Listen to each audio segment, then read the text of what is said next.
Сәлем құрметті көрермен. Бүгін сіздерге алыптар шабуылы жайлы толық ақпарат беретін боламын. Титанға шабуыл жапонша Хаджиме Ясаяма жазған және иллюстрациялаған жапондық апокалипсистен кейінгі манга сериясы. Манга 19 ғасырдағы Еуропаны еске түсіретін ойдан шығарылған әлемде орын алады. Онда адамзат оларды титандар деп аталатын алып адам жейтін тіршілік иелерінен қорғайтын үш үлкен қабырғамен қоршалған аумақтарда тұрады. Эрен Егер кім? Аты жөні Эрен Егер. Туған күні 30 наурыз. Ұлты Элди. Туған жері Сигансина округы. Отбасы: әкесі Гриша Егер, анасы Карла Егер. Асырап алған Микаса Аккерман. Мінезі мен ерекшелігі: Эрен өте қызуқанды, батыл, еркіндікті бәрінен жоғары қоятын кейіпкер. Ол титанды жек көреді. Адамзатқа бостандық әкелуді армандайды. Кейінгі маусымдарда өте салқынқанды әрі стратегке айналады. Эреннің күштері: Эрен бірнеше титан күшін иеленген ерекше адам. Шабуыл титаны, болашақты ішінара көре алады. Еркіндікке ұмтылатын ерекше титан. Негізін қалаушы титан. Элди халқын басқару, естеліктерді өзгерту қабілеті. Титандарды толық бақылау. Соғыс балға титаны. Қатты қару-жарақ пен құрылымдар жасау. Титандарды жою, адамзатқа еркіндік беру. Кейін әлемді өзгерту үшін өте радикалды шешімдер қабылдайды. Эрен Егердің рөлі классикалық батырдан антиқаһарманға айналған ең танымал аниме кейіпкерлерінің бірі. Оның тарихы: еркіндік, тағдыр, құрбандық. Балалық шағы: Эрен Сигансина ауданында дүниеге келеді. Ол Микаса және Арминмен дос болып өседі. Арманы: қабырғадан тыс әлемді көру, еркін болу. Бірақ сол кезде адамдар титандардан қорқып, қабырғаның ішінде тұрады. Титан шабуылы және анасының өлімі. 845 жыл. Колоссал титан қабырғаны бұзады. Титандар қалаға кіреді. Эреннің анасы Карла титандардың қолынан қаза табады. Осы сәт Эреннің өмірін толық өзгертеді.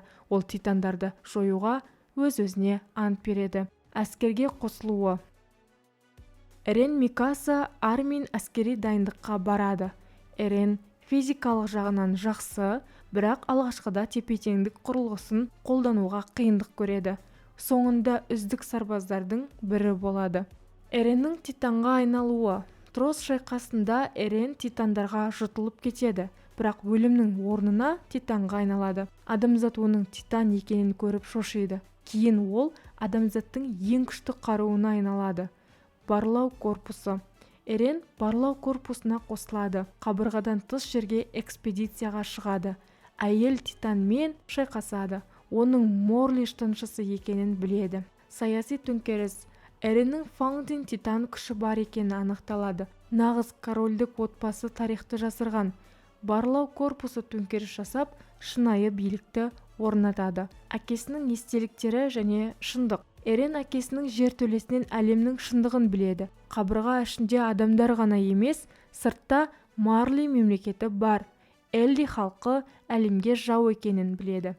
Бұл ең үлкен сюжет бұрылыс. Эреннің мұхитты көру арманы: Эрен, Армин, Микаса мұхитқа жетеді. Бірақ Эрен қуанышты емес, ол сырттағы әлемнің жау екенін түсінеді. Марликке ену.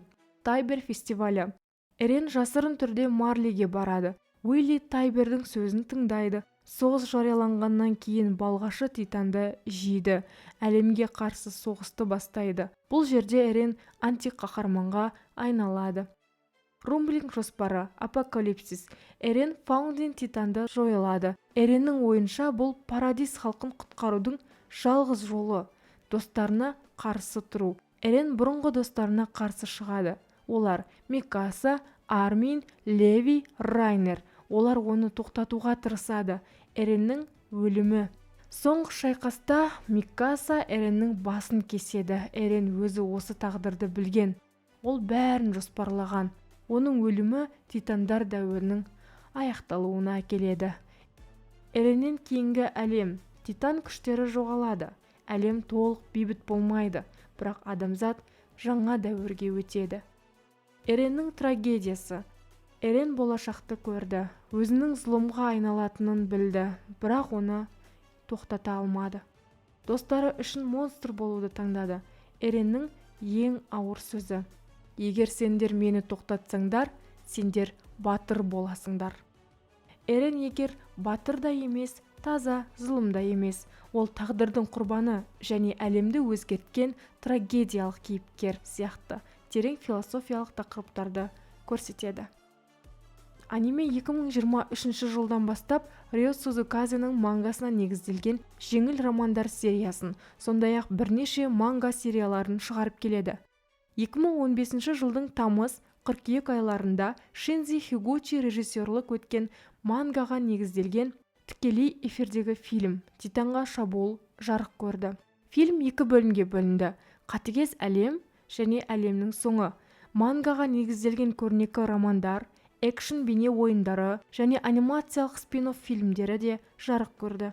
«Титанға шабуыл» фильмнің арқасында Коданша 18 жыл ішінде алғаш рет сатылымды, ал 2013 жылы 19 жыл ішінде алғаш рет таза пайданы арттырды деп есептеледі. Жалпы алғанда манганың 100 миллионнан астам саны сатылды. 2021 жылы «Титанға шабуыл» анимесінің соңғы маусымының бірінші бөлігі ең көп ізденетін аниме телешоуы үшін Гиннестің рекордтар кітабына енді. 2023 жылы манга бестселлер болды. «Титандар» адамға ұқсайтын, бірақ 3 метрден 15 метрға дейінгі үлкен бойымен ерекшеленетін жыртқыш алыптар.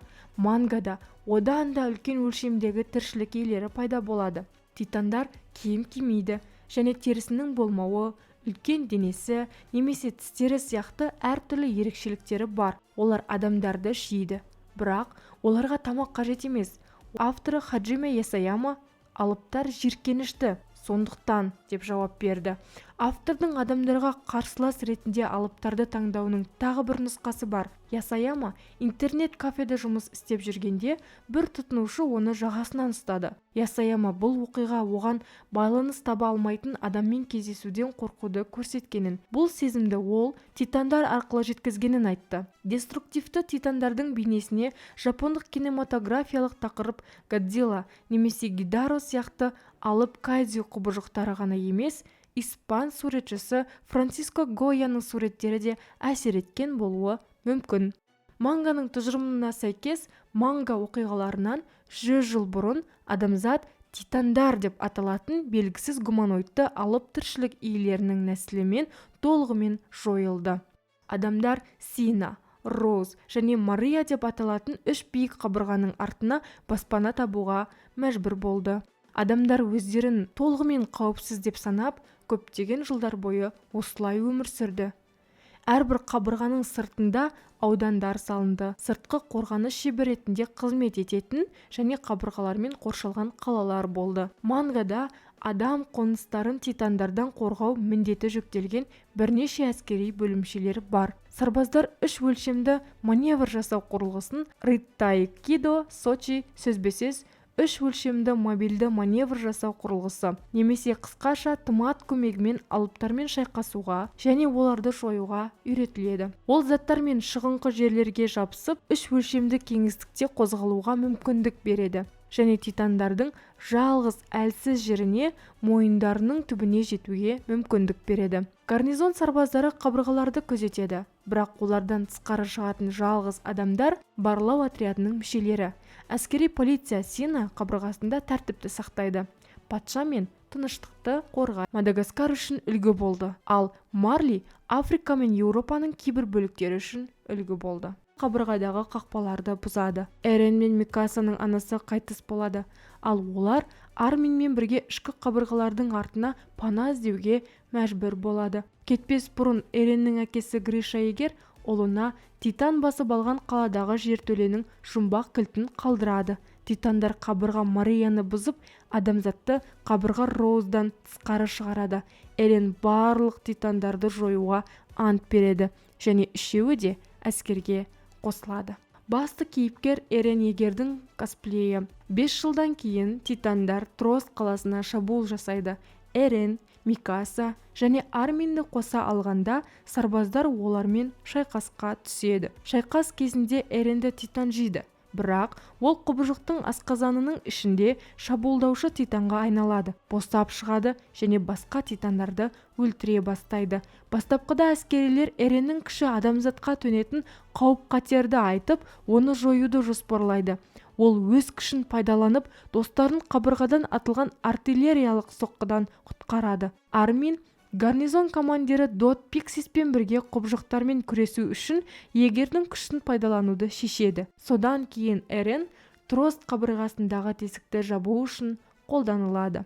Адамдар мен титандар арасындағы қақтығыс жалғасқан сайын саналы титандар алып, сауытты, әйел титан және тісті титан формасын ала алатын адамдар екені анықталады. Соңғыларының басқасының бәрі Эренді тұтқындауға тырысты. Қақтығыстан кейін әйел титан тұтқынға алынды, бірақ өзін кристалға қамап тастамады, ал қалғандары адам басқаратын аумақтан қашып кетті. Әскерилер сонымен қатар қабырғаларды миллиондаған алып титандар жасағанын анықтайды. Кейіннен әскерилер монархты құлатып, шынайы патша отбасының мүшесі Хистория Рейсті таққа қайта отырғызады. Кейінірек зерттеу корпусы Эренмен бірге Шиганшина ауданын қайта басып алып, аңды, сауытты және алып титандарды, сондай-ақ олардың ақылсыз бауырларын жеңеді. Көлік титаны алғашқы екеуін тұтқындаудан құтқарады. Армин алып титанның күшіне ие болады. Гриша егердің жертөлесін ашқаннан кейін адамдар теңіздің арғы жағында да адамдардың өмір сүретінін, сондай-ақ Марлиан империясының бар екенін біледі. Бұрын ол Элдиан империясының қарсыласы болған. Олардың жанжалына байланысты Элдиан патшасы өз халқын Парадис аралына алып барды. Онда ол алып титандардың қабырғаларын тұрғызып, олардың естеліктерін өзгертті. Бұл оларды қабырғалардың арғы жағында тек титандар ғана өмір сүреді деп сендірді. Әскерилер сонымен қатар арал тұрғындары мен олардың Элдиан туыстары титанға айнала алатын жалғыз адамдар екенін және ақылды титандардың көпшілігі Марли империясының сарбаздары екенін біледі. Сонымен қатар Эреннің бастапқы титандарды басқара алатын ата-баба титанының күшін қолданатыны анықталады. Содан кейін теңіздің арғы жағында оқиғалар өрбиді. Марли империясының соғысы, сол империя ішіндегі элдиандардың өмірі және шетелдегі элдиандардың қысымы. Элдиандар тұратын Марли империясындағы Либер Марли жауынгерлерін қоса алғанда Марли сарбаздары арасында шайқас болады. Сонымен қатар Армин Колос титанының күшін пайдаланып портқа шабуыл жасайды. Эрен ақырында балға титанының күшіне ие болып, зерттеу корпусының сарбаздарымен бірге дирижабльде қашып кетеді. Аң титаны Зиг егерде қашып кетеді. Эреннің әрекеттері Парадисон әскерилермен үйлестірілмегендіктен ол қамауға алынады. Парадисон басқа елдермен ынтымақтастық орната бастағаны белгілі болды. Өздерін егеристер деп атайды. Эрен мен Зекенің жақтастары Парадисонға қарсы көтеріліс ұйымдастырып, Эренді қамаудан қашуға мәжбүр етеді. Зеке де қашуға тырысады, бірақ Леви оған кедергі келтіреді. Содан кейін ол өзін Аккермонмен бірге жарып жібереді. Зектің жоспары Эрен мен оның ата-бабасының күшін пайдаланып, барлық элдиандарды бедеу ету. Бұл империялар арасындағы қақтығысты тоқтатады деп сенеді. Ең соңғы сәтте Эрен Зекені алдап, қабырғаларды қиратып, миллиондаған титандарды босатады. Оларды бастап, ол аралдан тыс барлық адамдарды топтау үшін құрлыққа қарай жүре бастайды. Мұны істемес бұрын ол барлық элдианға аян жіберіп, барлық адамдарды жоюға ант береді. Бұл Либерио элдиандарын Марли империясына ескертуге және қашуға итермелейді. Сонымен қатар Эреннің жолдастары оны тоқтатып, құрлыққа қудалауды шешеді. 2006 жылы Хаджиме Ясаяма Титанға шабуыл атты 65 беттік бір кадрлы шығарма жазды. Дебюттік жұмыс сыншылардың жоғары бағасына ие болды. Келесі 2 жылда Исаяма тағы бірнеше бір кадрлы шығарма шығарды. Осы уақыт ішінде оның редакторы біріншісін серияланған мангаға айналдыруды ұсынды. Сериал бастапқыда барлық кейіпкерлердің өлімімен аяқталуы жоспарланған болатын, бірақ кейінірек Ясаяма манганың танымалдылығы мен анимеге бейімделуіне байланысты аяқталуын өзгертуді шешті. 2021 жылдың қаңтарында манганың 11 жылдық жарияланымынан кейін 2021 жылдың 9 сәуірінде аяқталатыны жарияланды. 2013 жылы манганың алғашқы томдары Wit Studio және Production EG шығарған 25 эпизодтық аниме телехикаясына бейімделді. Оны Тестецуро Араяки режиссерлік етті. Біріншісі маусым 2013 жылдың 7 сәуірінен 29 қыркүйегіне дейін Mainichi Broadcasting System арнасына көрсетілді. Масаши Кайдзука режиссерлік еткен екінші және үшінші маусымдар 2017 жылдың 1 сәуірінен 17 маусымына дейін. Үшінші маусымының соңғы эпизоды 2019 жылдың 1 шілдесінде көрсетілгеннен кейін аниме сериясының 4 және соңғы маусымының премьерасы 2020 жылдың күзінде NHK General арнасында жоспарланғаны жарияланды. Алайда премьера кейінге қалдырылды. Ал 4 маусымның бірінші бөлігі NHK General TV арнасында 2020 жылдың 7 желтоқсанында GST бойынша сағат 00:10-да көрсетілді. 4 маусымның екінші бөлігі 2022 жылдың 10 қаңтарында көрсетіле бастады. Сериалдың ресми веб-сайтына сәйкес, соңғы эпизод 2023 жылдың күзінде көрсетілуі керек еді. Соңғы эпизодтың тизері 2023 жылдың шілдесінде шығарылды. Титанға шабуыл сериалына қатысты басқа да шығарылымдар, манга немесе лайт-новелла болсын, анимеге бейімделді. Титанға шабуыл өкінішсіз таңдау атты преквел мангасына негізделген 2 ова эпизоды 2014 жылдың 9 желтоқсанында және 2015 жылдың 9 сәуірінде шыққан негізгі серияның 15 және 16 томдарымен байланыстырылды. Титанға шабуыл орта мектеп драмасы анимациялық теледидарлық бейімделуінің премьерасы 2015 жылдың қазан айында өтті.